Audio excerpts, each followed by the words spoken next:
This is part 2 of my series on how to make a good rant. By the way, I know this is super delayed, and I'm very sorry about that, but yeah. So for this, you're going to need ibis paint.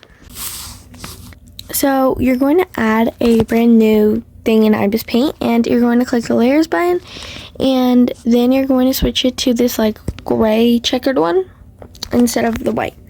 And you're going to go to your paintbrush and you're going to switch it over to text.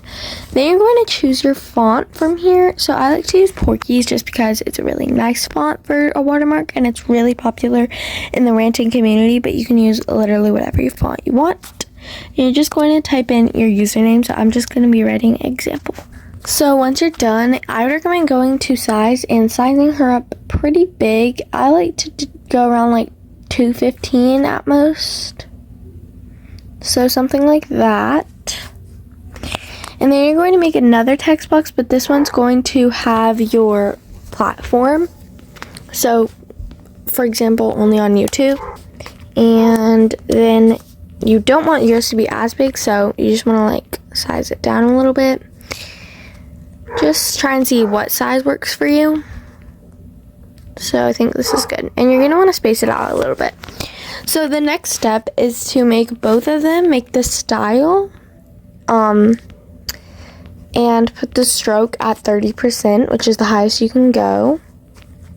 This is what I like to do, at least. You don't need to put the stroke, but I think it just makes it look more put together. And you're also going to choose your stroke color. So for this one, I'm just going to choose this random blue color. So I'm going to do like this. Up here, just like that, purpley. And so right here, oh my gosh, sorry, hold up. So here, you're gonna see this little code. Copy and paste this because you're gonna want to use that later. So once you've copied that, you're going to do it to your other piece of text. Exact same thing. So you're going to click stroke and you're going to click the color code and you're going to paste in the color code that you just copied. And then it's going to give you the exact same color, which makes your life 10 times easier.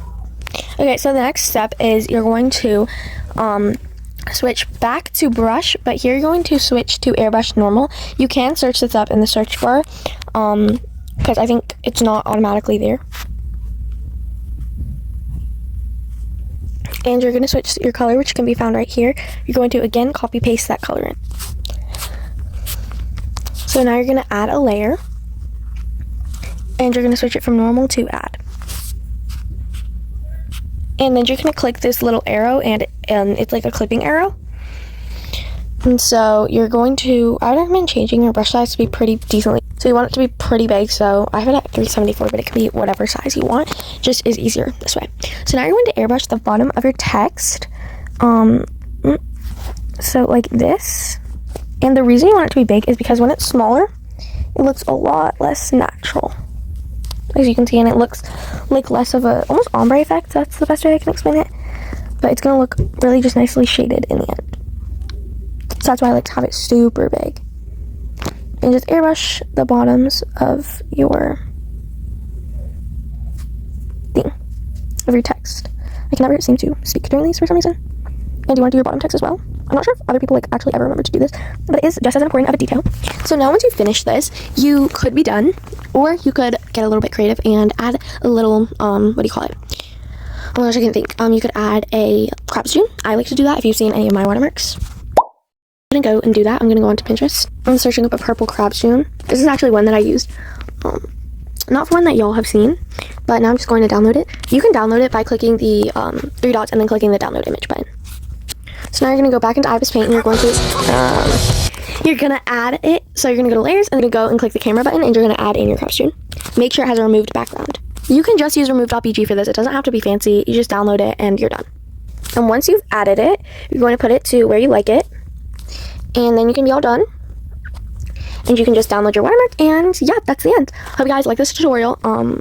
Y'all can come back for part 3. Again, I don't know when that's going to be just because ranting in general takes up so much time in editing. But I will try and get it out as soon as I possibly can. Okay, love you guys. Bye. End of rant. Okay, bye.